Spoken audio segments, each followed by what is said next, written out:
오늘 우리에게 말씀을 전해주실 강사님은 수암교회 배명 목사입니다. 원래는 이제 강사님을 모시고 연합 집회 때는 말씀을 듣는데 금요 성령 집회가 1년 스케줄이 짜져 있는 바람에 양해를 드리고 제가 오늘 말씀을 전하게 되었습니다. 여전한 방식으로 복음을 영화롭게 하라라는 주제로 이렇게 말씀을 나누도록 하겠습니다. 모든 물건은 만들어질 때 의도를 품고 만들어집니다. 도자기 하나를 만들더라도 도자기를 만든 그 토기장의 의도가 있는 거예요. 제가 한 번은 우리 교회 창고에서 보다가 넓적하고 하얀 그 도자기를 발견했습니다. 크지도 작지도 않은 아주 예쁜 그런 도자기였습니다. 제가 마침 그 필기구 트레이가 필요해서 그것을 이제 목양실에 가지고 와서 거기에 연필도 놓고 포스트잇도 놓고 그런 그릇으로 썼습니다. 그런데 한 집사님이 오시더니 거의 노발대발 하시면서 이걸 여기다 쓰시면 어떡하냐고 이야기를 하시는 거예요. 이걸 하루 종일 찾느라 고생하셨다는 거죠. 그래서 이게 뭐냐, 이게 뭔데요 집사님? 그랬더니 이게 화병이라는 거예요. 여러분, 자고로 화병이면 주둥이가 좁고 깊어가지고 물도 담고 그래야 되는데 그건 그냥 접시처럼 생겼거든요. 이게 무슨 화병이냐 그랬더니 이게 아주 비싼 화병이래요. 그러니까 꽃 담는 그 화병으로 만들어졌기 때문에 이렇게 쓰시면 안 된다는 거예요. 그러니까 실제로 우리가 꽃꽂이를 하는 그런 때였는데 다음 주에 그 화병에 꽃이 이렇게 담겨져 있더라고요. 그러니까 그 그릇은 필기구 트레이가 아니라 꽃을 담는 접시를 목적으로 만들어진 그릇인 거죠. 여러분, 이 강대상 이쁘죠? 검은색 강대상. 이 강대상은 작년에 우리 박상록 목사님이 안수 받으실 때 안수 받으시면서 헌물한 강대상입니다. 여러분, 이 강대상은 기존에 있던 기성품을 산 게 아니에요. 사역자들이 다 생각하고 고안해서 맞춤으로 제작한 그런 강대상입니다. 어떤 재질로 만들고 어떤 각도로 만들고 어느 정도의 크기로 만들면 좋을지 머릿속으로 다 이렇게 생각을 하고 상상을 해서 만든 강대상이죠. 그래서 여러분 앞에 보시면 수직으로 이렇게 흰 줄이 하나 있고 그리고 수평으로 흰 줄이 이렇게 있습니다. 여기 이렇게. 이게 십자가를 의미하는 거예요. 아셨어요, 여러분? 아셨구나. 네. 그래서 회중들이 설교를 들으면서 십자가 앞에 있는 느낌이 들도록 그런 상상을 하면서 만든 그런 강대상이죠. 이 결과물이 이 강대상입니다. 다시 말하면 사역자들이 머리로 생각하고 상상하고 설계했던 그런 마음속의 의도와 목적과 계획이 없었다면 이 강대상이라는 결과물은 없는 거죠. 나올 수가 없는 거예요. 하나님이 창조하신 세계는 보이지 않는 세계와 보이는 세계가 존재합니다. 그 중에 보이는 실제는 잠시 있다 없어져요. 시간이 흐르면 낡고 변하게 돼요. 반면에 보이지 않는 실제는 보이지 않지만 그 존재의 근본이고 진정한 실체이며 원형입니다.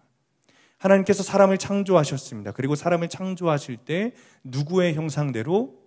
하나님의 형상대로 창조하셨어요. 그러나 여러분, 우리가 살아가면서 우리 눈에 보이는 우리의 삶의 모습은 어떻습니까? 인간이라는 존재는 하나님의 형상처럼 보이지 않을 정도로 너무 악하죠. 나 스스로가 왕이요 주인이요 하나님께는 순복할 수 없는 그런 사탄의 조종을 받고 있는 듯한 그런 죄의 종노릇을 하고 있는 것이 인간의 모습이에요. 그러나 여러분, 그것은 우리가 잘 알아야 돼요. 그것은 우리의 진짜 실제가 아닙니다. 우리의 진짜 실제는 하나님께서 우리를 만드신 창조의 목적은 하나님의 형상입니다. 다시 말하면 우리는 여전히 용서함 받은 죄인으로 병든 자아를 끌고 다니지만 그것은 하나님이 지으신 목적이 아니라는 거예요.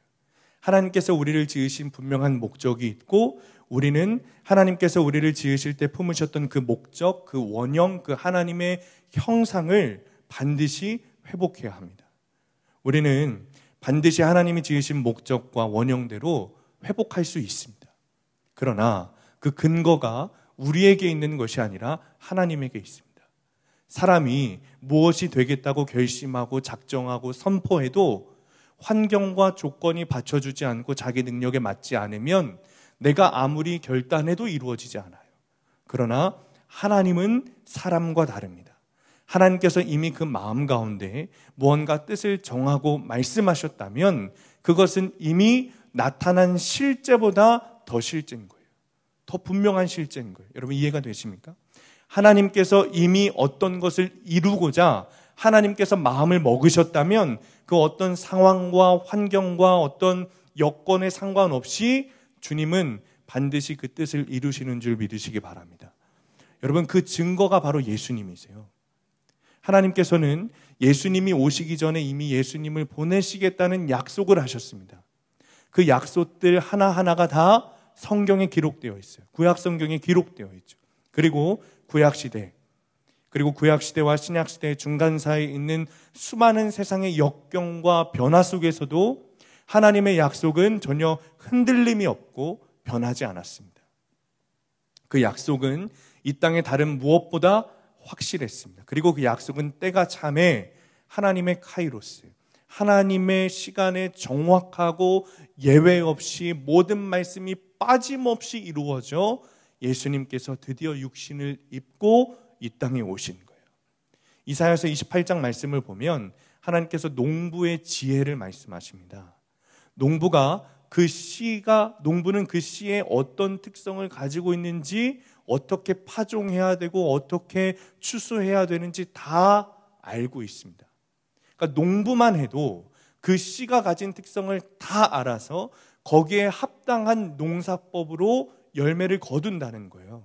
그러니 우리를 창조하신 창조주 하나님께서는 여러분 한 사람 한 사람마다 어떻게 다루고 양육해야 되고 어떤 사건과 어떤 힘과 어떤 능력을 통해 변화시켜야 하는지를 하나님은 다 알고 계신다는 겁니다. 여러분 설교의 황태자 스펄전 목사님이 이런 말을 했습니다.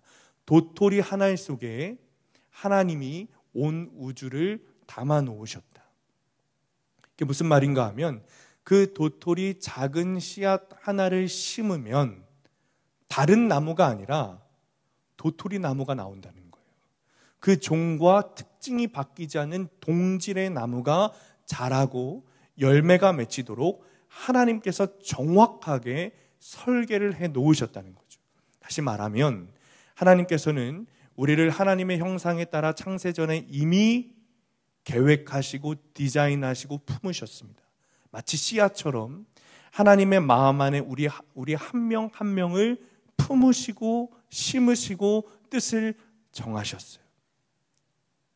그런데 문제는 우리가 나는 예수님을 믿습니다 라고 고백하는 순간 그것이 발화되어 열매를 맺고 한순간에 우리가 하나님의 형상대로 원형대로 살아가면 좋겠지만 그렇게 되지 않는다는 거예요. 예수 그리스도께서 나의 주요 그리스도이십니다 라고 믿고 고백하는 우리지만 우리는 지금도 여전히 아담의 죄로부터 흘러온 그 병든 자아로 인하여 매일매일 무너지고 싸우고 병들어가고 있어요. 목사인 저도 죄와 싸워야 한다는 마음을 내 안에 한순간 한시 한 분 그것을 놓치고 살면 그날은 여지없이 죄에 무너져요. 그러므로 우리는 원형으로 회복되기까지 계속해서 반복적으로 훈련하고 양육받고 말씀을 가지고 싸워야 하는 것입니다. 마치 씨앗이 이런 거예요. 마치 씨앗이 열매를 맺으려면 여러분 땅에 씨앗을 탁 던지면 그 순간 갑자기 나무가 펑 하고 태어나고 열매가 나오는 것이 아니라 파종을 하고 씨앗을 심고 씨앗이 나고 줄기가 세워지고 잎이 나고 꽃이 피고 그리고 나서야 열매를 맺듯이 지금 우리가 살아가는 이 신앙의 여정은 내 믿음과 신앙의 결과가 아니라 과정 가운데 있다는 거예요. 여러분 잘 들으십시오. 진정한 구원은 건져내는 것으로 끝나는 게 아니에요. 진정한 구원은 건져내는 것으로 끝나는 게 아니에요. 건져내는 것으로 끝난다면 하나님께서 이스라엘 백성들을 애굽에서 건져내셨던 것만으로 구원이 끝났어야 됐습니다. 그러나 우리가 성경을 읽어보아 알지만 애굽에서 탈출한 그들이 진정한 구원을 받은 자들의 모습이다. 여러분, 우리가 그렇게 말할 수 없죠. 건전해 줬으니, 내가 너희를 애굽에서 탈출하게 해 주었으니 이제부터 알아서 한번 잘 살아봐라. 여러분, 이것은 구원이 아니에요. 우리 인생의 가장 큰 목적은 구원이라고 했는데, 여러분, 이 구원은 죄사함으로 끝이 아니에요. 많은 사람들이 죄사함 받은 것을 구원의 끝으로 생각합니다. 그런데 구원은 무엇에서부터 건져내는 것이 아니라 무엇에까지 이르게 하느냐라는 것이 구원인 거예요. 사망의 구렁텅이에서 건져내어 끝까지 천국에까지 이르게 하는 것이 구원입니다. 예수 그리스도의 십자가 사건으로 우리가 죄에서 건짐을 받아 죄사함을 받았다면 이제는 하나님의 자녀라고 하는 원형의 삶으로 하나님이 말씀하신 그 완전으로까지 달려가는 것, 그리고 그렇게 달려가도록 하는 것이 하나님의 구속사인 거예요. 여러분, 원형이라는 것의 특징을 한마디로 말하면, 여러분 저를 한번 따라해 보시겠습니까? 하나님의 작품. 한 번 더, 하나님의 작품. 하나님의 형상의 원형은 우리가 하나님의 작품이라는 거예요. 하나님의 작품이라는 말에서 이미 결론이 나야 돼요. 더 이상 아무 말이 필요 없어요. 그냥 하나님의 작품이라는 말에서 결론이 나야 되는 거예요. 여러분, 왜 우리가 미술 작품 보다 보면, 야, 저게 무슨 그림이야? 저게 야, 내가 발로 그려도 저거보단 낫겠다 하는 그런 그림들 있지 않습니까? 그런데 그 그림이 피카소가 그린 그림이래요. 그러면 달라지는 거예요, 해석이. 그러면 해석이 달라지는 거예요. 누구의 작품인지 결론 나면 그게 끝나는 거예요. 하나님께서 직접 나를 지으셨다는 그 존재의 가치, 하나님의 작품이라는 그 존재의 가치가 여러분 어떤 것인지 우리는 반드시 알아야 돼요.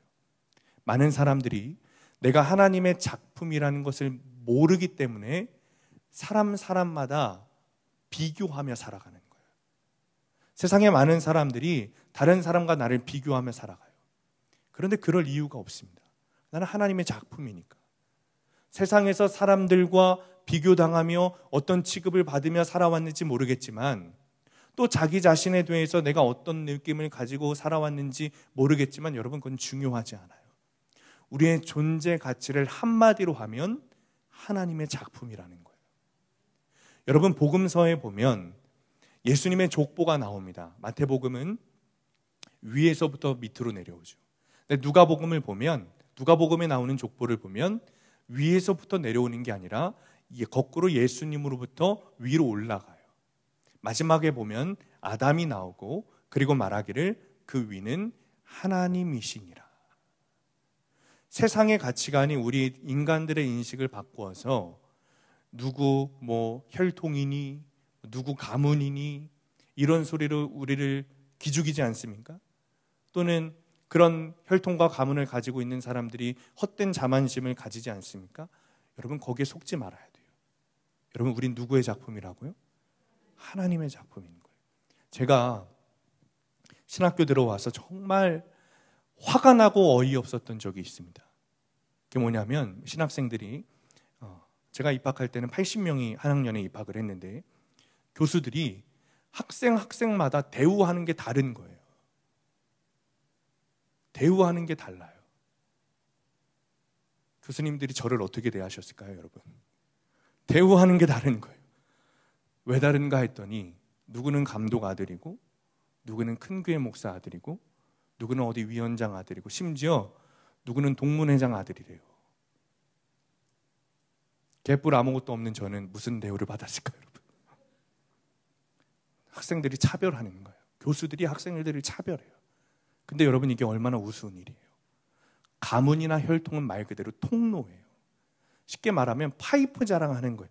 물론 같은 파이프면 녹슨 파이프나 흙으로 된 파이프보다는 금으로 된 파이프가 좋겠죠. 그런데 금 파이프든 은 파이프든 철 파이프든 거기서, 여러분 죄송합니다, 똥이 흘러나오면 무슨 파이프예요? 그건 똥 파이프예요. 그러니까 파이프는 파이프의 재질보다 그 파이프를 통해 무엇이 흘러가는지가 더 중요한 거예요. 제 아무리 금으로 만든 파이프여도 기껏해야 거기서 죄만 흘러나오면 그건 금 파이프가 아니라 죄 파이프인 거예요. 그런데 주님이 나를 만나주시고 하나님의 원형의 생명을 되찾는다면 여러분, 아무리 내가 흙 파이프여도 쇠 파이프여도 그 파이프는 생명수가 흘러나오는 생명 파이프가 되는 거예요. 여러분, 파트리크 지스 킨트라는 소설가가 쓴 기피에의 강요라는 책이 있습니다. 이름이 어렵죠? 기피에의 강요. 이 책을 보면 이런 이야기가 나와요. 그림을 아주 잘 그리는 젊은 여자 화가가 나옵니다. 이 작가가 아주 유명한 전시회에 자기 작품을 전시하게 됐어요. 그래서 사람들에게 작품을 전시하면 사람들에게 평가를 받지 않겠습니까? 근데 한 평론가가 이 젊은 여자 작가의 작품을 이렇게 평가하는 거예요. 당신은 그림 그리는 재능이 있습니다. 작품을 보면 마음에 와닿는 게 있어요. 그런데 당신의 작품에는 아직 깊이가 부족한 것 같습니다. 여러분, 이 작가가 처음에는 그 말을 대수롭지 않게 여겼습니다. 그런데 그 다음날 신문에 그 평론가가 얘기했던 자신의 작품의 평가가 아주 작은 조그만 상자에 실리게 됐어요. 그때부터 이 여자 작가의 마음 가운데, 생각 가운데 그 말 한마디, 당신의 작품에는 깊이가 없습니다 라는 그 말 한마디가 계속해서 되뇌어지는 거예요. 내 작품이 어디에서 깊이가 없을까? 왜 깊이가 없을까? 깊이는 뭘까? 이런 생각을 하면서 깊이 있는 작품을 찾아다니고 깊이 있는 그림을 그려내는 방법에 대해서 계속해서 공부했어요. 잘 모르겠는 거예요. 유명한 사람들, 실력 있는 사람들 찾아다녀도 잘 모르겠는 거예요. 나 스스로 깊이 있는 작품을 그리는 것이 어렵다는 생각이 막 드는 거죠. 그리고 다른 사람들과 비교하기 시작했어요. 결국에 당신 작품은 좋은데 깊이가 부족합니다 라는 그 말 한마디가 그녀의 인생을 망가뜨리기 시작합니다. 이 여인은 씻는 것도 귀찮아요. 머리 감는 것도 감지 않습니다. 집 밖으로 나오지 않습니다. 왜냐? 다른 사람과 계속 비교가 되는 거예요. 이 평론가의 말 한마디 때문에 이 여인의 삶이 멈춰버렸어요. 그렇게 멈춘 채로 3년의 시간이 흘렀고 결국 이 젊은 작가는 스스로 생을 마감합니다. 이게 이 소설의 내용이에요. 그 과정이 아주 치밀하게 묘사되어 있죠. 남의 말 한마디로 인생이 망가진 사람들, 다른 사람과 비교하며 살다가 망가진 사람들이 이 세상에 얼마나 많은지 몰라요. 그리고 성경에도 많이 있어요. 대표적인 사람이 누구냐면 사울 왕입니다. 사울 왕은 키가 크고 아주 잘생겼어요. 그런 외모를 가진 사람이에요. 그런데 사울은 자신이 하나님의 자녀, 하나님의 작품이라는 생각을 하지 못하고 계속해서 남과 비교했습니다. 이 사울은 왕이 되기 전부터 그랬어요. 사무엘이 이 사울을 뽑기 해서 왕으로 세웠을 때 이 사울이 어떻게 했어요? 겁이 나서 짐짝 뒤에 숨었잖아요. 그러니까 외모가 훌륭하다고 해서 비교의식이 없는 게 아닙니다. 키가 크고 저처럼 잘생겼다고 해서 비교의식이 없는 게 아니에요. 내가 하나님의 작품이라는 생각을 한다는 게 아니라는 거예요. 사람들은 사울의 외모에 끌렸습니다. 저 사람 되게 멋있는 사람이야. 우리 왕이 되면 너무 좋겠어. 그를 왕으로 받아들였어요. 그런데 키도 크고 잘생긴 이 한 나라 이스라엘의 왕도 단 한마디에 파멸되어 버려요. 마치 아까 그 젊은 여자 작가처럼 당신 작품에 깊이가 없어요 라는 그 말 한마디였어요. 그 한마디가 뭐냐? 사울은 천천히요, 다윗은 만만히로다. 그 말 한마디였어요. 사울에게 이 한마디는 굉장히 치명적이었습니다. 그 이후로 사울은 다윗과 계속해서 비교해요. 내가 하나님의 작품이라는 것을 믿지 못해요. 나는 여전히 다윗보다 못한 존재로 남아 스스로를 죽여간 거예요. 이런 일들이 사울의 일생에서 여러분 계속해서 반복됩니다. 사울이 아말렉과 전쟁을 갔습니다. 그 아말렉과 전쟁에 나가기 전에 사무엘 선지자가 사울에게 단단히 이르는 거예요. 사울 왕에게 당신이 임금님, 당신이 전쟁에서 얻은 모든 전리품, 특히 짐승들이 있다면 다 싸그리 다 진멸시키십시오. 하나도 살려두어서는 안 됩니다. 이것은 하나님의 명령입니다. 사울이 어떻게 하죠? 아말렉과의 전쟁에서 승리하면서 얻은 가축 중에 아주 좋은 것들을 살려두어 숨겨두었어요. 나중에 사무엘 선지자가 찾아갔습니다. 그런데 사울의 천막에 양의 울음소리가 들리는 거예요. 염소의 울음소리가 들리는 거예요. 임금님, 내가 분명히 짐승을 다 진멸하라고 하지 않았습니까? 이거 하나님의 뜻이라고 말하지 않았습니까? 사울이 뭐라고 했죠? 선지자요, 하나님께 제사를 드리기 위해서 남긴 것입니다. 좋은 것을 구별하여 남긴 것뿐입니다. 그러자 사무엘이 화를 내며 사울 왕에게 뭐라고 얘기합니까? 왕이시여, 순종이 제사보다 나은 줄 모르십니까? 그 말을 하고 사무엘이 떠나려는데 사울이 사무엘을 잡습니다. 그리고 이런 말을 하는 거예요. 사무엘상 15장 30절 우리 함께 읽습니다. 시작. 사울이 이르되 내가 범죄하였을지라도 이제 청하옵나니 내 백성의 장로들 앞과 이스라엘 앞에서 나를 높이사 나와 함께 돌아가서 내가 당신의 하나님 여호와께 경배하게 하소서 하더라. 아멘. 사람들은 뒤에 말만 기억해요. 내가 당신의 하나님께 경배하게 하소서. 근데 여러분, 사울의 진짜 속마음은 이게 아니었어요. 이건 사울이 하고 싶은 말이 아니었어요. 사울이 하고 싶은 말은 중간에 껴있어요. 다시 한번 보여주시겠습니까? 내 백성의 장로들 앞과 이스라엘 앞에서 나를 높여주소서. 이게 사울이 하고 싶은 말이었어요. 다른 성경으로 보면, 성경 번역으로 보면 사무엘이시여, 제사를 드려서 왕인 나의 체면을 좀 높여주소서. 사울은 하나님께 예배하는 데 관심이 있었던 게 아니에요. 사람들 앞에서 내가 높아지는 게 중요했던 거예요. 여전히 비교하는 거예요. 누구와? 다윗과. 다른 사람과 비교하고 내 외적인 모습을 다른 사람들이 어떻게 보는지가 더 중요한 거예요. 그게 인생의 척도였어요. 여러분, 얼마나 불쌍한 인생입니까? 그러니까 사람들이 사울에게 평생을 이야기하는 거잖아요. 사울은 천천히요, 다윗은 만만히로다. 사울은 견딜 수가 없었어요. 인생의 목표가 바뀝니다. 인생의 목표가 다윗을 죽이는 것으로 바뀌어요. 사랑하는 성도님들, 하나님은 우리를 작품으로 지으셨고 하나하나 누구와 비교할 수 없도록 절묘하게 만드셨습니다. 비슷하게 생긴 사람이 있습니다. 쌍둥이도 있습니다. 그러나 그 둘은 확실히 자기 자신을 알고 나와 너를 헷갈리지 않아요. 하나님은 우리를 어떤 인간보다 더 귀하고 덜 귀한 것이 없도록 누구와도 비교하지 않도록 고유하게 지으셨어요. 주님 실수가 없으신 분이에요. 그러니 하나님의 작품에는 당연히 불량품도 없습니다. 사탄에게 속아 자꾸 남과 나를 비교하고 있다면 여러분, 그것보다 어리석은 것은 없습니다. 여러분 한 명 한 명이 하나님께서 만드신 하나님의 작품인 줄 믿으시기 바랍니다. 그렇다면 우리가 어떻게 살아야겠는가? 하나님의 작품답게, 하나님이 지으신 원형답게 살아야 되는 거예요.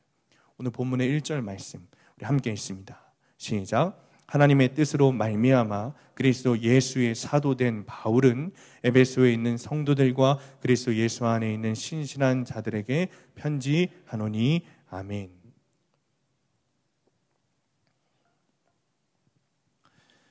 사도 바울이 말하기를 나는 지금 하나님의 뜻으로 말미암아 예수 그리스도의 사도가 되었다는 거예요. 이것이 바울의 정체성이었고 이것이 우리의 정체성입니다. 지금 바울은 감옥에 갇혀 있는 상태입니다. 에베소서를 쓸 때는 바울은 지금 감옥에 갇혀 있는 상태였어요. 그런 상황 가운데 에베소 교인들에게 편지를 쓰는 거예요. 그런데 여러분, 그의 모습이 어떻습니까? 연약해 보입니까? 당당하죠. 감옥에 갇혀 있다면 육신이 곤고해지고 고난이 왔다는 것인데 사도 바울에게는 그런 모습을 전혀 찾아볼 수 없어요. 그럴 마음이 없는 거예요. 바울에게는. 바울이 복음을 전하다 감옥에 갇혔습니다. 여러분, 복음을 전하다가 아니면 내가 회사에서 그리스도인이라는 것을 밝히고 살아가다가 그리스도인이라는 이유로 복음을 전했다는 이유로 여러분들이 불이익을 당했다면 여러분 어떤 마음이 드시겠어요? 괜히 내가 복음을 전해가지고 피해만 당하는 거 아니야? 이러다가 회사에서 승진도 늦어지고 내 인생에 피해가 가는 거 아니야? 여러분 그런 마음 들 수 있어요. 그런데 사도 바울에게는 그런 마음이 전혀 없었어요. 왜요? 사도 바울에게는 나는 하나님의 뜻으로 말미암아 그리스도 예수의 사도라는 분명한 정체성이 있었기 때문입니다. 그렇기 때문에 나는 흔들릴 수 없고 연약할 수 없고, 그렇기 때문에 주님이 맡겨주신 이 영혼 구원의 사명을 흔들림 없이 감당할 것이라고 에베소 교인들에게 당당하게 이야기하는 거예요. 에베소 지역은 굉장히 음란했습니다. 에베소 사람들은 아데미라고 하는 여신을 섬겼는데, 이 아데미 여신은 24개의 가슴을 가지고 있었어요. 다산과 축복의 여신이에요. 이 여신을 섬기는 퍼레이드를 도시 한 바퀴를 이렇게 쭉 도는데, 그 여신이라고 만든 그 신상 뒤에 남자 사제 24명과 여자 사제 24명이 그들을 따라갑니다. 여러분, 그들을 따라가는 사제들의 옷의 모양이 어땠을 것 같으세요? 건전했을 것 같으십니까? 아주 정장하게 정장 입고 넥타이 입고 아주 깨끗한 모습으로, 거룩한 모습으로? 아니요, 여러분, 온갖 음란한 모습으로 따라다녔어요, 그 사제들이. 그리고 에베소 지역의 사람들은 그것을 보는 것을 즐겼습니다. 여러분, 에베소 지역에 가면 벽이 높이가 1m밖에 안 되는 벽이 되어 있는 방이 있었다고 그래요. 천장은 뚫려 있어요. 높이가 1m밖에 안 돼 있고 천장이 뚫려 있으면, 여러분 그 방 안에 있으면 사람 얼굴이 보입니까? 보입니까? 다 보이죠, 당연히. 그런데 그 안에서 뭘 하는지 다 보이는데, 그런데 그 방에서 전혀 수치를 느끼지 못하고 욕정을 푸는 일을 마음껏 했다는 거예요. 그게 에베소 지역의 사람들이었어요. 그런 음란의 도시 한가운데서, 물질주의, 쾌락주의, 세속주의 한가운데서 에베소 교회 교인들이 살아가는 거예요. 여러분, 우리가 만약에 그 에베소라는 도시에 살아가고 있다면 흔들리지 않을 자신 있으십니까? 계속해서 영적으로 어려움을 당하고 위태위태했을 거예요. 그때 사도 바울이 에베소 교인들에게 말하는 거예요. 너희들은 음란의 도시 에베소에 살지만 너희의 정체성은 저 사람들과 다르다. 너희는 에베소에 살지만 에베소 사람이 아니라 하나님 나라 백성이다. 너희는 에베소라는 도시에 살지만 너희들의 정체성은 그리스도인이다. 사랑하는 성도님들, 주님께서 저와 여러분을 이렇게 불러주셨습니다. 세상 한가운데, 음란하고 타락한 세상 한가운데 살아가지만 세상 가치관에 빠져 죽어가는 것이 아니라 그곳에서 우리를 건져내어 하나님 나라 백성으로 살아가게 하셨어요. 제가 신학교 가서 충격받은 것이 제가 참 많습니다. 충격가서가 아니라 신학교 가서 충격받은 것 중에 하나가 뭐냐면, 이름답지 않게 사는 사람들이 많았다는 거예요. 신학교에서 저를 가장 크게 시험 들게 했던 한 선배가 있습니다. 이 선배는 인사를 안 받아요. 저보다 학번이 꽤 높은 선배인데 아무리 90도 각도로 인사해도 안 받아요. 폴더 180도로 인사해도 안 받아. 아마 절을 해도 안 받았을 거예요, 그 선배는. 근데 여러분, 이 선배가 인사를 받는 경우가 한 가지가 있었어요. 그게 뭔지 아십니까? 예쁜 여자 후배들이 인사하면 인사를 받아요. 저는 그 모습이 충격이었어요. 시험에 든 거예요. 도대체 어떻게 신학생이라는 사람이 그럴 수 있을까? 여러분, 그런데 그 선배의 이름이 뭔지 아십니까? 모세였습니다. 신학교에는 모세라는 이름이 굉장히 많습니다. 성을 이야기하지 않으면 제가 누구 모세를 말하는지 모를 거예요. 아무튼 모세였어요. 제 주위에 모세만 있었던 건 아니에요. 요셉, 요한, 다니엘, 바울, 예수 빼고 다 있었어요. 그 부모들이 이 아이를 낳을 때 간절한 기대와 소망을 가지고 이름을 지었을 거예요. 다니엘처럼 살기를, 요셉처럼 살기를, 요한처럼 살기를. 그런데 그들처럼 목숨 다해 생명 걸고 영혼 구원의 사명을 감당하기는커녕 예수를 안 믿어요. 문제는 우리의 모습이 똑같다는 거예요. 교회를 다녀도, 예배를 드려도, 그리스도인이라는 명찰을 달고 살아도 그 이름답게 살질 않아요. 내가 어떤 존재인지 모르는 거예요. 그냥 교회 다니고 예배 드리고 그냥 집에 가는 거예요. 여러분, 이것은 신앙생활이 아니라 종교생활입니다. 이솝우화에 보면 이런 이야기가 있습니다. 갓 태어난 한 마리 사자 새끼가 부모를 잃었어요. 길을 잃었어요. 그러다가 돌아다니다가 양과 염소가 사는 우리에 들어가서 살기 시작했습니다. 그러니까 이 사자 새끼는 자기가 사자인 줄 몰라요. 다 주위에 양과 염소만 있으니까 그냥 자기가 양이나 염소 그 중에 하나겠다, 뭐 이렇게 생각하면서 산 거예요. 그러니까 염소들이 매 하고 울면은 사자도 매 하고 우는 거예요. 그러니까 목소리가 어때? 이상하죠. 어딘가 좀 이상해요. 목소리가 좀 우렁차고 곱지가 않은 거예요. 그냥 그래도 그렇게 살았어요. 왜요? 내가 사자인 줄 몰랐기 때문에. 양과 염소는 자기들과 다른 사자들을 보면서 놀리기도 하고 따돌리기도 했습니다. 그렇게 시간이 흘렀습니다. 그런데 어느 날 산 너머에서 진짜 집채만한 사자가 나타난 거예요. 그리고 소리를 지르며 으르렁거렸습니다. 여러분, 동물원에서 사자 울음소리 들어보셨습니까? 그걸 사자후라고 하잖아요. 여러분, 아빠 사자의 울음소리를 들으면 걸음을 멈추게 됩니다. 소름이 끼쳐서. 그 우리 안에 갇혀있던 사자 새끼가 산 너머에 아빠 사자가 울은 그 사자후를 듣는 순간 본능적으로 깨달았어요. 아, 내가 사자구나. 내면에 감춰진 사자의 본성이 깨어난 거예요. 사랑하는 성도님들, 예배를 통해서 하나님의 사자후를 들으시기 바랍니다.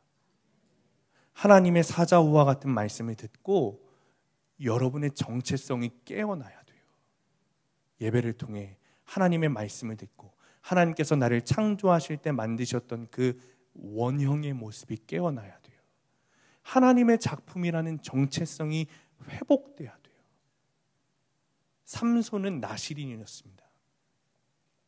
사사기에 보면 삼손은 이스라엘을 구원하기 위해 태어난 사람이에요. 이스라엘을 구원할 사명을 가지고 태어난 사람이에요. 그러니까 이 사람은 그냥 뭐 걱정이 없어요. 내가 뭘 해야 되는지, 어떤 걸 해야 되는지, 어떻게 살아야 되는지 뭐 그런 걱정할 필요가 없어요. 그냥 나는 나시린으로 이스라엘 백성을 구원할 사람이야. 그냥 그런 거예요. 그게 정체성이에요. 그래서 삼손은 내가 가지고 있는 힘과 능력을 어디에 써야 되는지 삼손은 그냥 알았어요. 왜요? 그게 정체성이니까. 그런데 그가 정체성을 잃어버렸어요. 성경을 자세히 보면 아시겠지만 여러분, 삼손은 힘을 잃어버린 게 아니에요. 능력을 잃어버린 게 아니에요. 재물을 잃어버린 게 아니에요. 정체성을 잃어버렸어요. 그러니 그 힘과 능력을 여자친구를 만날 때 쓴 거예요. 그 능력을 쾌락을 즐길 때 사용하는 거예요. 그리고 나시린의 정체성인 머리를 깎았어요.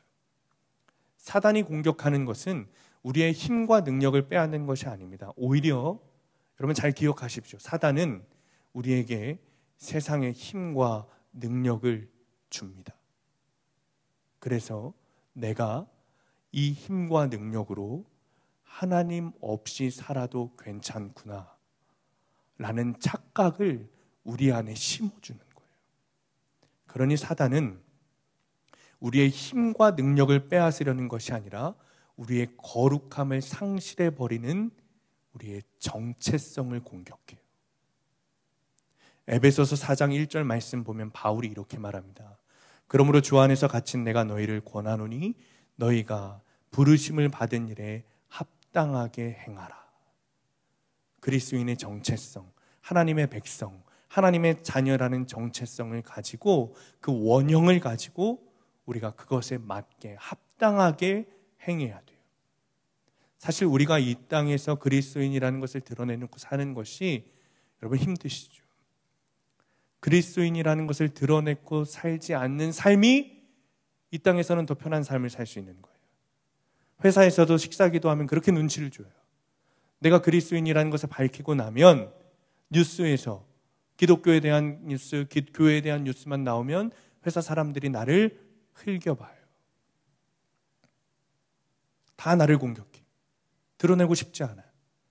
주님, 주일에 교회 와서 예배 드릴 때만큼은 내가 예수님의 제자로 신실하게 그렇게 살겠습니다. 그런데 평일에는 세상 사람들과 동일하게 좀 편하게 살겠습니다. 뭐 나쁜 죄를 짓겠다는 게 아닙니다. 대신 그리스도인이라는 그 명찰 하나만 좀 내려놓고 살겠습니다. 내가 예수 믿는다는 것만 하나만 좀 숨기고 살겠습니다. 나쁘게 살겠다는 것 아니에요. 주님, 착하게 살겠습니다. 대신 내가 그리스도인이라는 것 하나만 숨기고 살겠습니다. 예수님, 이해 좀 해주십시오. 이게 요즘 사람들의 요구입니다. 그런데 정체성은 그게 아니에요. 정체성은 바울의 말처럼 부르심에 합당한 일을 하는 거예요. 예배 시간에 얻는 은혜, 위로, 평안은 좋으니까 예배는 드리는데 세상에서 그리스도인이라는 타이틀을 가지고 살아가는 것 때문에 부딪히는 어려움은 싫으니 세상에서는 예수 믿는 것을 이야기하지 않는 반쪽짜리 성도는 성도가 아닙니다. 그건 하나님의 백성이 아니에요. 여러분들이 속한 직장과 학교와 가정은 하나님께서 여러분에게 하나님의 자녀라는 정체성, 그리스도인이라는 정체성을 가지고 영혼 구원의 사명을 감당하도록 주신 사명의 장소입니다. 세상에 살면서 그리스도인이라는 것을 숨기고 살면 편할 것 같지만 그렇지 않아요. 야망은 사망이고 사명은 생명이라 그랬어요. 그리스도인이라는 정체성을 가지고 세상에서 핍박받으며 살아도 영혼 구원의 사명을 감당할 때 하나님께로부터 흘러오는 진정한 생명이 우리에게 주어지는 줄 믿으시기 바랍니다. 에베소 교회를 향해 사도 바울은 모든 부르심에 합당한 삶을 살아라 말합니다. 복음은 영광스럽고 우리에게 생명을 주고 우리에게 능력을 줍니다. 그러나 또 그렇기 때문에 우리가 포기해야 할 것이 있어요. 우리가 내려놓아야 할 것이 있어요. 그러나 우리가 예수님 때문에 세상에서 포기해야 하는 것보다 주님이 주시는 생명이 더 크고 놀라웠고 비밀스럽고 큰 축복인 줄 믿으시기 바랍니다. 우리가 이 세상을 살아가면서 필요한 은혜들이 있죠. 건강, 재물, 관계, 우리는 그런 것들을 놓고 기도합니다. 그러나 주님께서 우리에게 궁극적으로 주시고 싶어 하시는 은혜는 우리가 생각하는 은혜와는 다른 거예요. 주님은 그저 이 땅에서 잘 먹고 잘 사는 것이 아니라 우리를 하나님의 자녀라는 원형으로 회복시키기를 원하세요. 그것으로 우리를 다시 한번 천국 백성으로 확인시켜 주시고 구원의 길을 걸어가게 하십니다. 말씀을 마칩니다. 왜 하나님은 우리를 하나님의 형상대로 지으신 원형대로 우리를 회복시키려고 하시는 걸까? 그 이유는 하나입니다. 우리를 사랑하시기 때문이에요. 여러분, 제 아이가 셋입니다. 세 아이 모두가 안 듣고 있죠? 너무 예쁘고 사랑스럽고 저의 모든 생명을 다 주어도 아깝지 않은 그런 아이들이에요. 그런데 세 아이 중에 특별히 이쁘고 사랑스러운 아이가 있을까요? 세 아이 모두를 공평하게 사랑한다고 말하지만 유독 마음이 가고 유독 사랑스럽고 유독 신경 쓰이는 아이가 있어요. 그 이유가 있습니다. 이 아이가 자라면 자랄수록 저와 너무 닮은 거예요. 추측하지 마십시오. 모습도 성격도 저를 다 빼다 박았어요. 그러니 어떻습니까? 더 마음이 가고 더 사랑하게 되는 거예요. 하나님께서 지금 그 마음으로 우리를 바라보고 계세요. 하나님이 보시기에 우리가 당신과 너무 닮은 거예요. 여러분, 나와 너무 닮은 자녀가 속을 썩인다고 해서 그 자녀를 버릴 수 있습니까? 그럴 수 없습니다. 왜요? 나와 닮은 만큼 그 자녀를 사랑하기 때문이죠.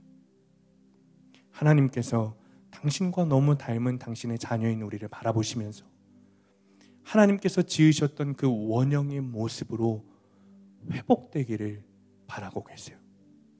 하나님께서 우리에게 원형을 회복하고 우리의 정체성을 회복하라고 하시는 이유는 우리 사랑하시기 때문에 그래요. 당신의 자녀이기 때문에. 그 이유 하나로 주님은 우리에게 당신의 하나밖에 없는 사랑하는 아들 예수 그리스도를 주셨습니다. 여전히 초라하고 여전히 죄 가운데 있고 여전히 병든 자아를 끌고 다니는 연약한 나이지만 하나님은 하나님의 형상대로 지으시고 창조하셨던 우리의 모습을 기억하시고 사랑하십니다. 우리는 여전히 죄 가운데 있지만 나조차도 모르는 하나님이 창조하신 나의 원래의 모습 그대로를 주님이 사랑하셔서 우리가 이제는 죄인의 모습을 버리고 그 원형의 모습, 하나님의 형상, 내 안에 있는 하나님의 자녀를 보고 싶으시다는 그 한 가지 이유 때문에 우리에게 당신의 아들 예수 그리스도를 주신 거예요. 죄인인 우리가 하나님의 자녀로 변화되고 원형의 모습으로 회복되는 방법이 무엇입니까? 예배 열심히 드리고 어떤 봉사를 열심히 하고 어떤 행위를 열심히 해서가 아닙니다. 하나님의 사랑 때문입니다. 하나님의 사랑이 나를 변화시킵니다. 하나님의 사랑이 나를 회복시킵니다. 사랑하는 성도님들, 오늘도 주님께서 우리에게 말씀하십니다. 사랑하는 아들아, 사랑하는 딸아, 내가 지었던 그 원형의 모습으로 나와 닮은 그 사랑하는 모습으로 돌아오라. 이 시간 함께 찬양하고 기도하겠습니다. 이 시간에 기도하실 때 본문의 4절과 6절 말씀 붙들고 기도하겠습니다. 곧 창세전에 그리스도 안에서 우리를 택하사 우리로 사랑 안에서 그 앞에 거룩하고 흠이 없게 하시려고 그 기쁘신 뜻대로 우리를 예정하사 예수 그리스도로 말미암아 자기의 아들들이 되게 하셨으니 이는 그가 사랑하시는 자 안에서 우리에게 거저 주시는 바 그의 은혜의 영광을 찬송하게 하려는 것이라. 사랑하는 성도님들, 우리가 지옥에 들어갈 합당한 이유가 너무 많습니다. 끊임없이 병든 자아를 추구하고 나를 주장하고 자아 중독으로 여전히 나만을 찾는 우리의 모습입니다. 우리가 하나님 앞에 심판받아야 할 죄는 셀 수가 없습니다. 그런데 주님께서 우리에게 말씀하십니다. 사랑하는 아들아, 사랑하는 딸아, 나는 너를 사랑하는 이유 그 한 가지로 내 아들을 십자가에 못 박았다. 이것이 너희를 향한 나의 사랑이다. 이미 창세전에 너를 알고 거룩하게 창조한 나를 닮은 너의 모습을 보고 싶다. 그러니 나에게 돌아오라. 이것이 너희를 향한 나의 사랑이다. 사랑하는 성도님들, 주님께서 부르시는 이 십자가의 초대 앞에 우리 함께 나아갑시다. 사랑하는 그 주님 앞에 우리의 모습이 여전히 죄악으로 물들어 있지만 주님은 내가 아직 죄인 되었을 때 나를 사랑하셔서 나를 구원으로 초청하고 계십니다. 지금도 두 팔 벌려 나를 향해 달려오시는 우리 주님께 나아갑시다. 주님, 이 시간에 우리가 주님 앞에 나아갑니다. 나의 병든 자를 십자가에 못 박습니다. 아멘. 주님, 이제는 나를 창조하셨던 하나님의 형상으로 회복되기를 원합니다. 아멘. 돌아오라 말씀하시는 주님 앞에 우리 이 시간 결단하며 나아갈 때 이미 우리의 병든 자는 십자가에 못 박혔고 하나님의 형상으로 회복된 줄 믿습니다. 아멘. 이 시간에 주님 이름 한번 부르시고 통성으로 기도하겠습니다. 주여, 예수 아버지 하나님, 그리스도 아버지 하나님, 주님 앞에 나아가기 원합니다. 하나님 여전히 병든 자를 끌어안고 살아가며 내가 하나님의 작품이고 하나님의 천사도 하나님의 정체성을 잃어버리지 살아가는 아버지 아버지 모습들을 회개하오니 하나님 용서하여 주옵소서. 그 사랑 주님 앞에 나아가기 원합니다. 주님 이 시간에 주님 앞에 나아가기 원합니다. 아버지 이 시간에 아버지 하나님 나의 병든 자를 십자가에 못 박습니다. 주님 이제는 나를 창조하셨던 하나님의 영상으로 돌아가기를 원합니다. 하나님께서 만드셨던 그 정체성으로 아버지 회복되기를 원합니다. 하나님 돌아오라 말씀하시는 주님 앞에 아버지 하나님 이 시간 결단하게 하여 주옵소서. 아버지 하나님 주님 앞에 나아가게 하여 주옵소서. 아버지 십자가 앞으로 초청하시는 하나님 앞에 나아가게 하여 주옵소서. 하나님의 형상으로 회복되게 하여 주옵소서. 아버지 하나님 시간에 주님 앞에 나아가오니 아버지 이미 우리의 병든 자는 처리된 줄 믿습니다.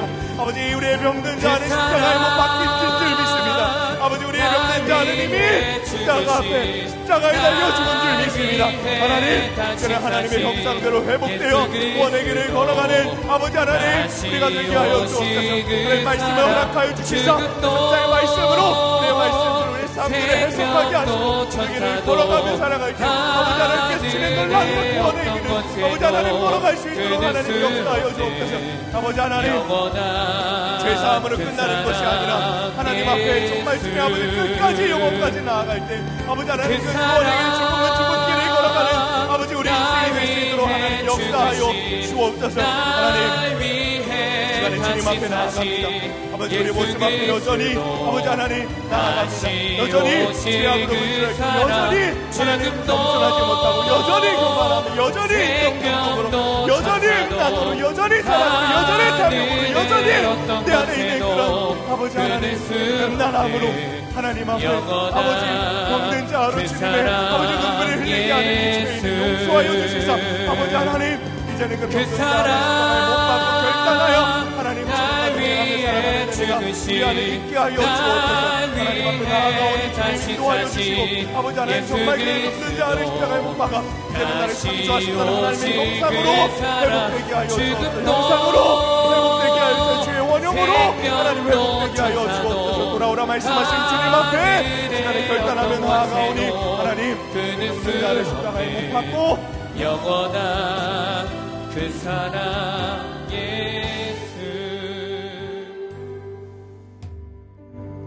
오늘은 안수 기도가 없습니다.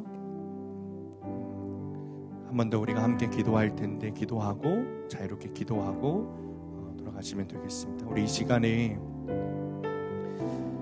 치유의 은혜를 누리기 원하시는 분들은 일어나서 기도하시기 바랍니다. 모든 문제를 주님 앞에 가지고 나오시기 바랍니다. 여러분 치유의 시작은 나의 문제를 주님 앞에 가지고 나와 그 문제 앞에 하나님께서 주신 그리고 드러나게 하신 죄를 회개하는 것으로 시작이 됩니다. 질병이 있는 곳에 손을 대시고 마음에 상처가 있는 분들은 가슴에 손을 대시고 기도하시기 바랍니다. 고린도후서 5장 17절 말씀입니다. 그런즉 누구든지 그리스도 안에 있으면 새로운 피조물이라 이전 것은 지나갔으니 보라 새 것이 되었노라. 보라 새 것이 되었노라. 보라 새 것이 되었노라. 주님 이제는 내 안에 있는 자아는 죽고 예수 생명으로 살아가기 원합니다. 이전 것은 지나가고 새로운 피조물로 살아가기 원합니다. 아멘. 예수 그리스도의 보혈로 거듭난 인생이 되기를 원합니다. 아멘. 주님 우리를 새롭게 하여 주옵소서. 아멘. 우리를 변화시켜 주옵소서. 아멘. 우리를 거듭나게 하여 주옵소서. 아멘. 다시 태어나오신 예수 그리스도의 생명으로 살아가게 하여 주옵소서. 아멘. 하나님 이제 다시 한번 주님 앞에 엎드려오니 복음으로 돌아가 주님 앞에 정결하게 사용되기를 원합니다. 본질이신 주님 앞에 오직 복음으로 충분한 내가 되기를 원합니다. 아멘. 주님 이 시간에 새로운 피조물이 되기를 원하는 이들이 육체의 질병, 마음의 질병의 문제를 주님 앞에 들고 나아가오니 하나님 역사하여 주옵소서. 아멘. 주님 이 시간에 예수 그리스도의 보혈에 의지하며 기도하오니 우리 안에 있는 모든 죄의 문제, 질병의 문제를 고쳐 주옵소서. 아멘. 상처와 쓴뿌리에 묶여있는 모든 자들이 자유하게 하여 주옵소서. 아멘. 예수 그리스도의 이름으로 명하노니 머리부터 발끝까지 온전하게 될지어다. 아멘. 나사렛 예수 그리스도의 이름으로 명하노니 모든 질병이 사라질지어다. 아멘. 예수 그리스도의 이름으로 명하노니 모든 세포와 조직과 뼈와 혈과 신경이 부러지고 제자리로 돌아가며 온전하게 될지어다. 아멘. 예수 그리스도의 이름으로 명하노니 모든 통증이 사라질지어다. 주님 믿음으로 구하오니 반드시 응답하여 주옵소서. 아멘. 응답하여 주옵소서. 아멘. 응답하여 주옵소서. 아멘. 시간에 주님의 이름 한번 부르시고 동성으로 기도합니다. 주여 하늘의 어떤 주여. 권세도 끊을 수 없는 아버지 하나님 영원한 주님 앞에 그 나아가기 원합니다. 사랑 하나님 역사하여 예수. 주시기를 원합니다. 아버지 예수 생명으로 살아가게 그 되기를 사랑 원합니다. 그런지 누구든지 그리스도 안에 있으면 새로운 피조물이라 이전 것은 지나갔으니 보라 새 것이 되었노라. 주님 이제는 내 안에 있는 자아는 죽고 예수 생명으로 살아가게 되기를 원합니다. 이전 것은 지나가고 새로운 피조물로 살아가게 되기를 원합니다. 예수 그리스도의 보혈로 거듭난 인생이 되기를 원합니다. 주님 우리를 새롭게 하여 주옵소서. 주님 새롭게 하여 주옵소서. 아버지 변화시켜 주옵소서. 거듭나게 하여 주옵소서. 예수 생명으로 살아가게 하여 주옵소서. 아버지 내 자아는 죽고 먹는 자아는 죽고 예수 생명으로 살아가게 하여 주옵소서. 주님 우리를 변화시켜 주실 줄 믿습니다. 새롭게 하실 줄 믿습니다. 정결하게 하실 줄 믿습니다. 복음이신 본질이신 주님 앞에 나아가게 되게 하실 줄 믿습니다. 하나님 역사하여 주옵소서. 하나님 역사하여 주옵소서. 하나님 역사하여 주옵소서. 아버지 하나님 이 시간에 우리 마음 가운데 있는 문제를 질병의 문제를 육체의 문제를 들고 주님 앞에 나아가오니 하나님 예수 그리스도의 보혈의 피로 역사하여 주옵소서. 고쳐주옵소서. 치료하여 주옵소서. 응답하여 주옵소서.